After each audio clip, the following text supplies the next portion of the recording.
हरि ओम श्री गणेशाय नमः। अथ रविवार व्रत विधि और कथा। सर्व मनोकामनाओं की पूर्ति हेतु रविवार का व्रत श्रेष्ठ है। इस व्रत की विधि इस प्रकार है। प्रातःकाल स्नान आदि से निवृत्त हो स्वच्छ वस्त्र धारण करें। शांत चित्त होकर व्रत धारण करें। भोजन एक समय से अधिक नहीं करना चाहिए। भोजन तथा फलाहार सूर्य के प्रकाश रहते ही कर लेना उचित है। यदि निराहार रहने पर सूर्य छुप जाए तो दूसरे दिन सूर्य उदय हो जाने पर अर्घ देने के बाद ही भोजन करें। व्रत के अंत समय व्रत कथा सुननी चाहिए। व्रत के दिन नमकीन तेल युक्त भोजन कदापि ग्रहण न करें। इस व्रत के करने से मान सम्मान बढ़ता है तथा शत्रुओं का क्षय होता है। आँख की पीड़ा के अतिरिक्त अन्य सब पीड़ाएं दूर होती हैं। कथा।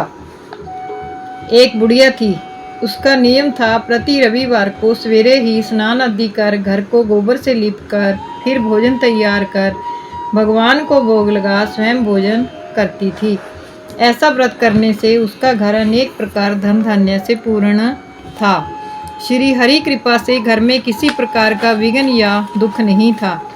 सब प्रकार से घर आनंद रहता था। इस तरह कुछ दिन बीत जाने पर उसकी एक पड़ोसन जिसकी गऊ का गोबर वह लाया करती थी विचार करने लगी, यह वृद्धा सर्वदा मेरी गऊ का गोबर ले जाती है, इसलिए अपनी गऊ को घर के भीतर बांधने लग गई।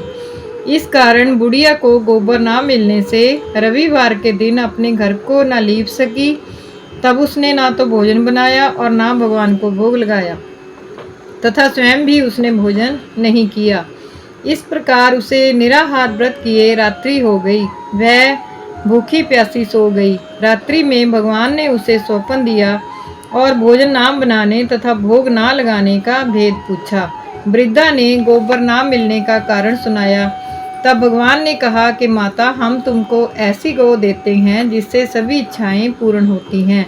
क्योंकि तुम हमेशा रविवार को गऊ के गोबर से लीप कर भोजन बनाकर मेरा भोग लगाकर खुद भोजन करती हो, इससे मैं खुश होकर तुझको यह वरदान देता हूँ।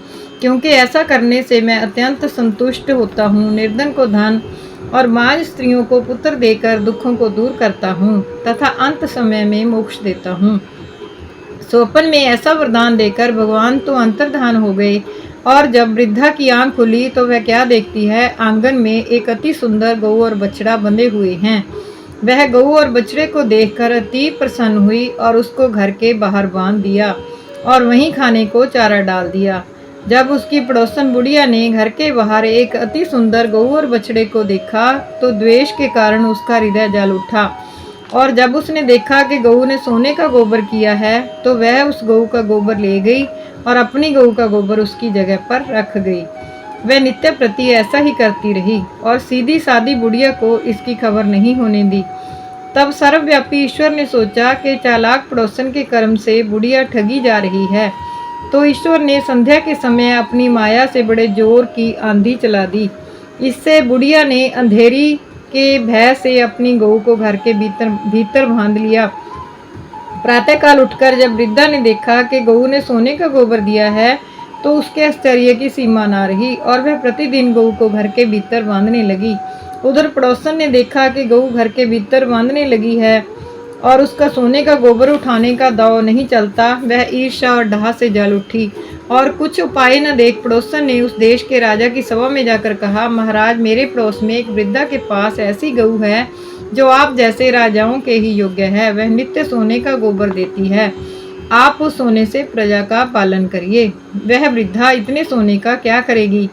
राजा ने यह बात सुन अपने दूतों को वृद्धा के घर से गऊ लाने की आज्ञा दी।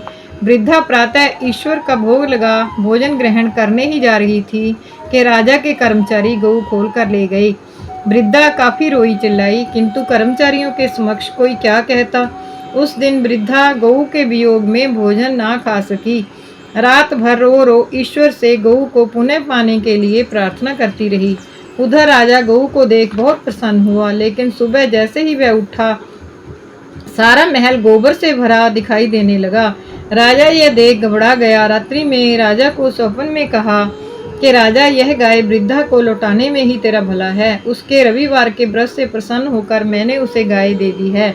प्रातः होते ही राजा ने वृद्धा को बुला बहुत से धन के साथ सम्मान सहित गऊ बछड़ा लौटा दिए। उसकी पड़ोसन दुष्ट बुढ़िया को बुलाकर उचित दंड दिया।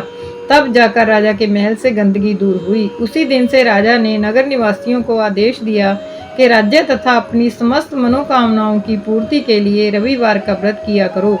व्रत करने से नगर के लोग सुखी जीवन व्यतीत करने लगे। कोई भी बीमारी तथा प्रकृति का प्रकोप उस नगर पर नहीं होता था। सारी प्रजा सुख से रहने लगी। रविवार के व्रत की आरती। कहूँ लगी आरती दास करेंगे, सकल जगत जाकी ज्योत विराजे। सात समुद्र जाके चरणनी बसे, कहा भयो जल कुंभ भरे हो राम। कोटि भानु जाके नख की शोभा, कहा भयो मंदिर दीप धरे हो राम। भार 18 रामाबली जाके, कहा भयो शिर पुष्प धरे हो राम। 56 भोग जाके नित्य प्रति लागे, कहा भयो नैवेद्य धरे हो राम। अमित कोटि जाके बाजा बाजे, कहा भयो जनकार करे हो राम। 4 वेद जाके मुख की शोभा, कहा भयो ब्रह्म वेद पढ़े हो राम। शिव सनकादि आदि ब्रह्मादिक नारद मुनि जाको ध्यान धरे हो राम। हिम मंदार जाकी पवन जकोरे, कहा भयो शिर चंवर डोरे हो राम। 184 बंदे छुड़ाए, केवल हरि यश नाम देव गाए हो रामा। इति रविवार की आरती समाप्त।